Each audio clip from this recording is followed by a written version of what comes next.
Hello everyone, my name is Sean Lacey of Lacey Maths and Stats Consultancy. In this video is a short demonstration on determining the F ratio using Excel for a randomized block design. This video will be a continuation from two other videos that I have uploaded onto my YouTube channel. The first being an F ratio for a one-way ANOVA, and then the second being for a two-way ANOVA. Two-way ANOVA being here where there's two factors with an interaction, where there's an interaction between the two factors. While for this video here is where there's two factors but there is actually no interaction between them. So I'm going to use, I suppose, the same data that I would have actually used for a two-way ANOVA. So the two-way ANOVA video, so that second one that I mentioned that's up on the YouTube channel, so we would have worked through that and where there would have been an interaction effect, and I suppose we would have spent a small bit of time talking about the sum of squares, for how to determine the sum of squares for the interaction effect. While here for the randomized block design, it's going to be where there's the two factors but there is actually no interaction. And I think what might be useful then for this one is just how the sum of squares for the within is actually worked out. You'd see a lot of resources online that would show that the sum of squares within would be the sum of squares of the total minus the individual sum of squares for each of your factors, which is obviously correct, but it doesn't actually just show how the calculation, what the formula is behind the scenes for within. So I'm actually just going to show that in this video. If for some reason I suppose that you might not be familiar with sum of squares, degrees of freedom, mean square, or F ratio, I'd recommend maybe going back to the first video that I have up there about the one-way ANOVA, and I would have just worked through this example here of how you'd actually, I suppose, populate the one-way ANOVA table here. So that might be of interest if you're, I suppose, unfamiliar with the terminology that will be mentioned in an ANOVA.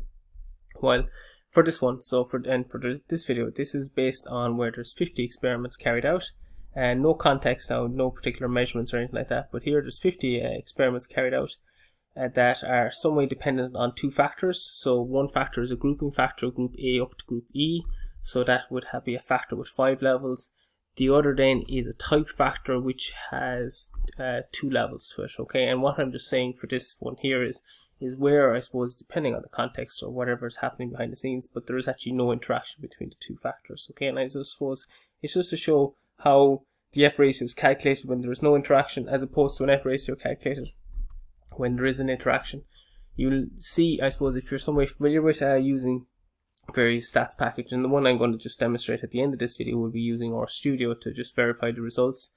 It's a very simple thing to change from a two-way ANOVA with an interaction to a two-way ANOVA without an interaction. It's basically changing a multiplication sign to a plus sign, but I think which is very easily done in RStudio.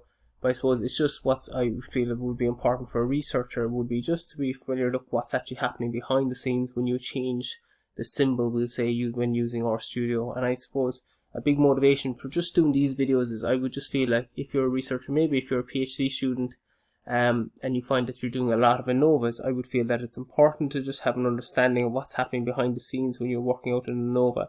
It's not that you're going to be doing them all manually kind of in Excel, but I think it would be worthwhile doing one or two in Excel so you can just appreciate the process and so that you'll just understand what the difference is between the various types of ANOVAs. And maybe I would feel that could be of help, could be a benefit maybe if you're going off into, I suppose, preparing for your Viva defense, I suppose, at the end of your PhD, or maybe just going, I suppose, your own, I suppose, confidence in what's happening with ANOVA if you're going to a conference or presenting your results or anything like that, okay? So anyway, look, sure, that's I suppose, the pitch for why we're doing this video. But anyway, so what I'm going to first focus on is the first row here, how to, I suppose, populate the table here for the first row, which is looking at the grouping factor, okay? So when you're looking at the sum of squares, so for the sum of squares, it is the difference between the mean for each group, so for each level, and the overall mean, okay? And ultimately what you want to do there is you want to sum those differences, but then if you sum the differences, negative differences could potentially cancel with positive differences, so this is where the squaring idea will come from. So what you do is you work out the difference between each of your groups, I suppose the mean for each group and the overall mean, and then you square that difference, and that's where the square idea comes from, and then you sum those squares, okay? So if I just look at group A, so I just want to work out the average here for group A here, so I'm just going to highlight those. So that's going to be the average for group A, and I'll do that all the way down here to the end, and then just look at the overall then as well. Okay, so the overall then is just going to be I could take the average of these 5 guys here if I wanted to, or the average of 50 up here. It doesn't matter, it'll get the same answer for both, and this is what we end up with. Okay, so what I'm interested in then, I suppose, is just kind of the squares. So what we've just worked out there will be the mean, so I'm just going to call it the squares, ultimately mean the squares of the differences. So this is where I would take the mean from the first group, which is group A, minus the overall mean, and then square the answer. That's where that come from. And then I want to do that all the way across. So if I want to do it across, I just need to lock the column I'm in, which is column I. If I do that across, then here I should get this back. And if I just double check, if I click this one just to make sure that the copy and paste worked out okay there, it's 13 minus the overall mean squared. That's perfect. Okay, so what these are the squares of our differences. So then up here you want to sum the squares of the differences. But when you sum the squares of the differences, what you do then is you multiply it by the number of replicates that you have. So within each level, so for within each group here, group A, group B, C, D, and E, we've 10 replicates. So here what we'd have is the sum of squares would be 10 times the sum of the 5 measurements that we've worked out here that I've just called squares just for the sake of it. And this is the answer we get back. The degrees of freedom is the number of levels we have less 1, which will be 4. Then the mean square is the sum of squares divided by the degrees of freedom, and that's where we are at the moment. Okay.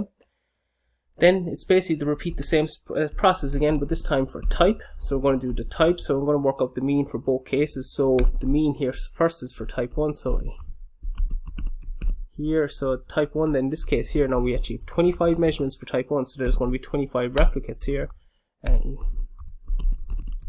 And then for type 2 will be the same. So I'm just working out the mean for both, I suppose, both levels within that factor. So that's what we have. And then I want to work out the squares. I'm just calling it the squares here, which is basically the difference between the individual mean and the overall mean squared. Okay, so here like this, individual mean minus the overall mean going to be squared. And then I just want to lock the column again there. So I'm just going to put the $sign on it straight away. And that would get this back, and then I'm going to copy that across, and I get this one as well. For the other one, if I double click it, you can see, look, that it's working out okay.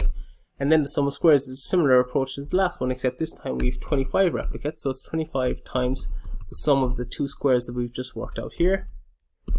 Close the bracket, and then here the degrees of freedom will be the number of levels less 1, so there's 2 levels within type, so that means less 1 is 1. And then your mean square is your sum of squares divided by your degrees of freedom, and so we end up with 4.5. So that's fine. The next thing then will be the within. Okay, so this is the one that I find that resources online approach it differently. That what I'd often see is they'd work out the sum of squares for the total, and then minus the sum of squares for the group and the type if it was this example, and then whatever is left over is the sum of squares within, which is correct. There's nothing wrong with doing that, but I think that just kind of masks the formula behind the scenes for the within. So I just want to kind of work through that first. Okay, so what we do here for this one, when you're looking at the sum of squares within, so you're looking at where you've carried out all the numerous experiments, but the experiments are basically carried out on I suppose 2 factors. So you have to look at when you look at each individual experiment, look at it in relation to the 2 factors, even though that there's no interaction, but there is obviously a link between factor A, which would be your grouping factor, and then your type factor. Okay, so what this would mean here is we take the first measurement that we have, so our first experiment. So the first experiment is, I'll call it A1, so it's dependent on group A and type 1. So you'd minus the mean for group A, you minus the mean for type 1, and then you plus the overall mean. So this is the formula for this, I suppose, the square of the differences, and then you square that. Okay, and this is what we get back, 5.29. So if I just double click that again, so what you do is you take your individual experiment, and what setting is that at? So that's at the A1 setting, we'll say here. So that will mean then you minus the the mean for A, minus the mean for type 1, and then plus the overall mean, and that's what we get back. And then if we want to do that again, I just need to lock, I suppose, the row in this case. Then I need to lock this guy here, both of them, and like that. Okay, so that should work out fine. If I do that, 2, 3, 4, 5, bring that down here. So I'll just double check this one. So if I do 10.89, if I click this, I should see 11 minus 8 minus 10.76 plus 11.06, and that's what I'm getting back. Okay, and then now I want to repeat that again, but this time for type 2. Now I can't copy and paste the formula because the type 2 is over a different column, so I just need to kind of just set that up again. So I'm looking at this one here, so 5 is where I'm looking at the A2, so I minus the mean for group A, minus the mean for type 2, and then plus the overall mean, close that off, and then square the answer, and that's what we end up with. And then I just need to lock the various things, so I'm going to lock the row that I'm focusing on there, both the column and the row here, the column and the row here. Okay, and then I copy that down, 2, 3, 4, 5, and just as a quick check to make sure I've done everything right there, if I click on this last one here, what should happen, it should be 8 minus 11.36 plus 11.06. That's what should happen. And if I click on that, that seems to work out okay. And so then if I copy them, and then 2, 3, 4, 5 across here like this, that would be all of them here. Now if I just want to do a quick spot check now, so I suppose just more of a check look that is it actually doing what I wanted to do. So if I just look at the last one, it should be 12, which is, this is the E2, it's a, so it'll be minus the mean for group E, minus the mean for type 2, plus the overall mean. So if I just double click on that there, I can see that that's what's highlighted, so I'm quite happy with that. So I'm going to come up here and I'm going to do the sum of my squares. So I've worked out the 50 squares of the differences, so now I want to sum them up. So here like this, like that. There's no multiplying by replicates, you don't do that when you're working out the within. Now the within could be called your error, could be called your residuals. Different softwares give them various names, so I'm just leaving it as the within. Then the next thing then is your degrees of freedom. Now I have seen this being reported back differently on the various websites, so I suppose mainly when you're working out the degrees of freedom for the within, when it's a randomized block design, it is your degrees of freedom of your overall. So here overall we have 50 experiments, so the degrees of freedom for the overall is 49, minus the degrees of freedom for each of your factors. Okay, so here we have a grouping factor which is 4 degrees of freedom, we have a type factor which has 1 degree of freedom, so then that will give us the degrees of freedom within, which in this case will be 44, and then we divide the sum of squares by the degrees of freedom and we get the mean square. And that's pretty much it, because all we need to do now here is to work out the F ratios, and if the F ratio is going to be your mean square between divided by your mean square within, and that's it done. But I suppose just to kind of show look that it is actually all working out, so this is not a requirement, but I suppose just as a check, I think it's nice to do this. Like when you could obviously just check your results in RStudio, which is what I'm going to do here anyway, but just I suppose it's nice to just see how we can check things in Excel as well. So if I just sum them up there like that, that's one way of doing it. Okay, so that's basically just literally summing it, or you could do another way of the total, which is kind of the idea of the sum. So I'm just going to call this check. So if I think of my degrees of freedom, so degrees of freedom is the overall sample size less 1. So my overall sample size is how many experiments were carried out. There are 50 experiments, so less 1 will be 49. So that's kind of fairly straightforward. If I wanted to work out the sum of squares for the total, so I'll just do it over here. The sum of squares for the total. So this is where you take each individual experiment, you work out the difference from that and the overall, and then you square the answer. Okay, so you work out the difference between each individual experiment and the overall mean. Okay, and then you square the result. You do that for all 50, so I'm just going to lock the position of the mean, that's fine. And then 2, 3, 4, 5, 2, 3, 4, 5, 6, 7, 8, 9, 10, like that. We end up with this. Okay, and if I just do a quick sum on that here, equals sum, this should all work out quite nice. And there we have it. Okay, so again, these two guys now are not really not a requirement for us to work out the F ratio, but it's just, I suppose it's just a nice check of doing when we're doing these calculations in Excel. Now again, the main reason for doing the calculations is more to understand the process. I'd be a big advocate, and you'd see this in my previous YouTube videos, of any data analysis that you're doing, that you'd have a track record of it doing it. Your kind of your data transparency. So ultimately, all my data analysis, I would predominantly do it in RStudio. But I think when you just do the Anova in RStudio, it's done instantaneously, that you might necessarily just, I suppose, see what's actually happening behind the scenes, and that's the purpose of this. And I felt just Excel was a nice way of just, I suppose, highlighting how those calculations are done. It's either that or doing pen and paper, so I felt Excel was a bit better for the video. Here we want to work out the F ratio. The F ratio is the mean square between divided by the mean square within, so that's what we get back here, and then I can just copy that down. So I'm just going to put in the $sign there just to lock it, and there are two F ratios. Okay, so the whole thing is, when you work out this F ratio, is you want it to be different from 1. When it's different from 1, is it enough different, I suppose, ultimately, so you need to work out the corresponding p-value. If you're doing it completely manually, you'd look up maybe some statistical tables Murdoch Barnes is one that we'd often use in Ireland, but there are other tables out there.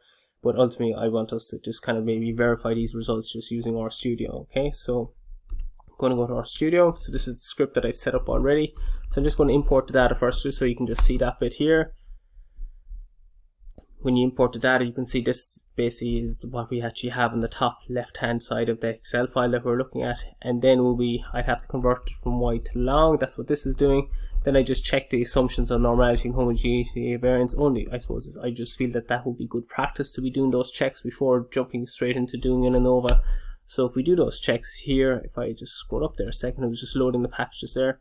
So there's 10 groups, 8 of the 10 are normally distributed, so that's good. Come down here, homogeneity variance. Yes, we're passing the condition of homogeneity variance, so we should be somewhat confident to go off and proceed to do the ANOVA.